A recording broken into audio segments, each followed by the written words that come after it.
à toutes et à tous, je suis très heureux d'être avec vous aujourd'hui et je vais vous parler des scénarios d'émissions qui sont compatibles avec le réchauffement climatique et je vais m'axer sur l'élimination du CO2.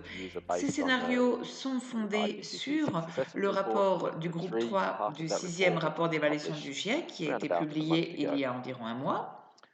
Tout d'abord, je vais vous montrer quelques scénarios et les commenter. Donc, sur ce diagramme, vous voyez un scénario d'émission donc compatible à 1,5 degré, où il n'y a pas ou très peu de dépassement des températures. Sur l'axe des ordonnées verticales, nous avons les émissions de CO2 et sur l'axe des abscisses horizontales, nous avons le temps. Ce que vous voyez en noir, ce sont les émissions qu'il y a déjà eues. Donc, il y a une centaine de scénarios et qui ont des caractéristiques générales, c'est-à-dire un pic d'émission qu'il faudrait atteindre le plus tôt possible. Et ensuite, il y a un déclin rapide pour atteindre les émissions zéro net d'ici à 2050. Et vous voyez même certains scénarios où les éliminations même négatives arrivent avant et d'autres après. Et donc, après être arrivé à zéro, ce sont des émissions nettes négatives, c'est-à-dire que le carbone, tout le carbone qui est donc éliminé de l'atmosphère dans l'ensemble. C'est un scénario à 1,5 degré où il y a peu ou presque pas de dépassement. C'est-à-dire que les températures augmentent, arrivent à 1,5 degré et puis elles redescendent bien en dessous de ce dépassement de 1,5 degré et il y a des émissions négatives après le net zéro et on espère donc pouvoir baisser cette température.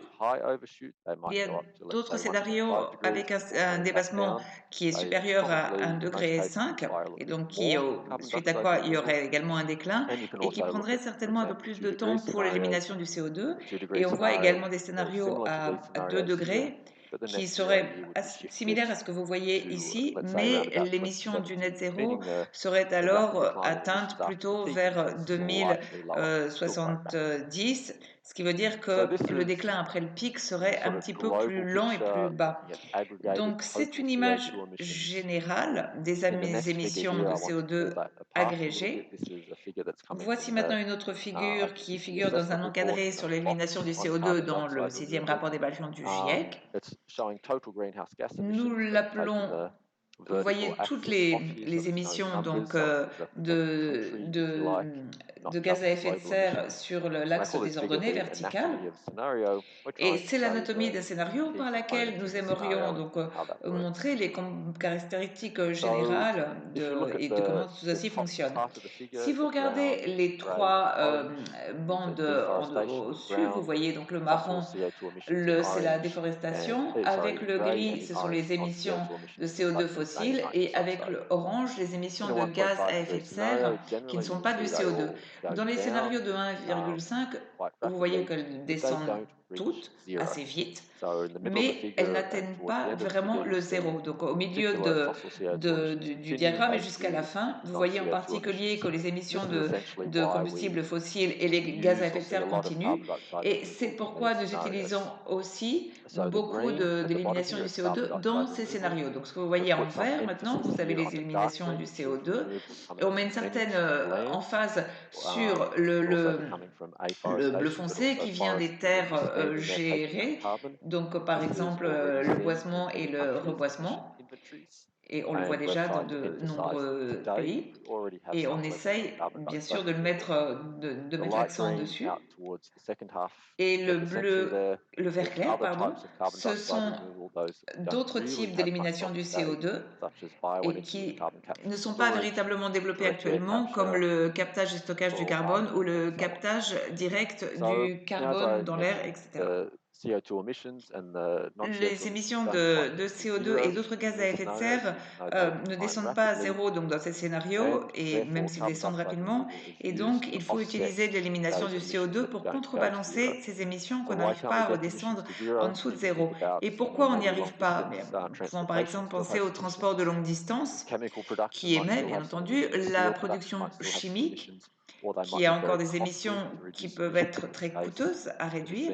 Et donc, il pourrait y avoir un modèle où il est plus économique d'émettre et ensuite d'éliminer ce carbone de l'atmosphère avec une technologie différente.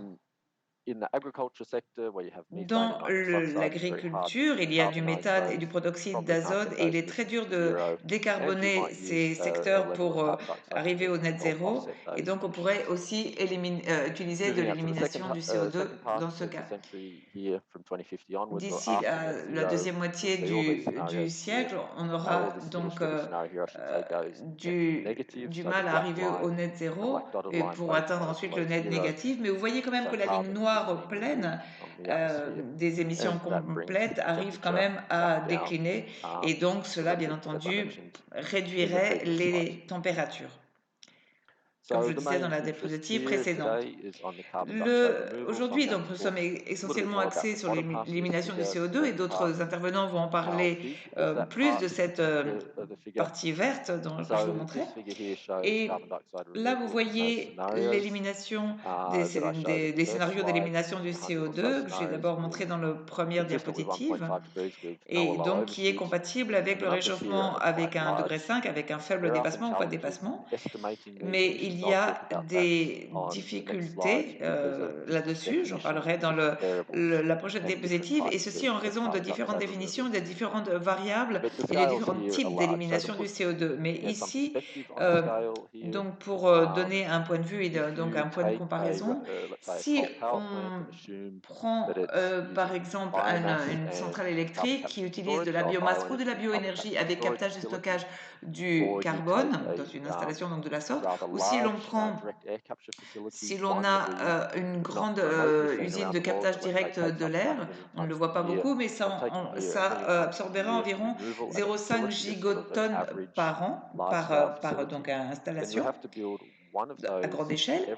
Et donc, il faudrait en construire une toutes les semaines d'ici à 2050 et donc pour atteindre 15 gigatonnes par an. Donc, c'est bien inférieur à ce que l'on devrait avoir. Donc, il faudrait avoir plusieurs de ces installations par semaine jusqu'à 2050. Voyons maintenant plusieurs types de technologies d'élimination du CO2. Vous voyez ici sur ce graphique 4 types.